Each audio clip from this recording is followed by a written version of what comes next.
Maktabga bir kun bormay qolsam, doim men kutgan narsa bo'lib o'tib ketib qolardi. Shunda ertalabda kirardim, ertasi kuni. Bilasan kecha nima bo'ldi? Nima bo'ldi desa, aytmay qoraylik qo'y, siqilib qolasan dedi. Nima bo'ldi desa, kecha bufetlar tekinga ovqat tarqatdi. Hamma narsani tekinga berishdi. Kirib xohlaganinglarni olinglar deyishdi. Nazorat ishidan 5 qo'ydi ustoz, 5. Bilasanmi? Nimaga qo'ydi bilasanmi? Prosta bizni yaxshi ko'rib ketgani uchun hech kimdan test olmasdan 5 qo'yib. Eng qizig'i jismoniy tarbiyada bilasanmi? Ronaldo bilan Zidan keldi kecha. Zidan chista trenerlik qilib turdi, Ronaldo biz bilan birga o'ynadi. Bitta butsasini padarka ham qildi.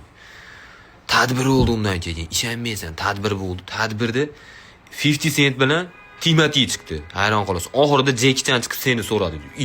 Nima meni so'raydi? Senga atab qo'ygan sovg'asi bor ekan, mayli endi orib popdi, bugun kelmabdi deb ketdi. 2 soatdan javob beriverdi uyga deydi-yu.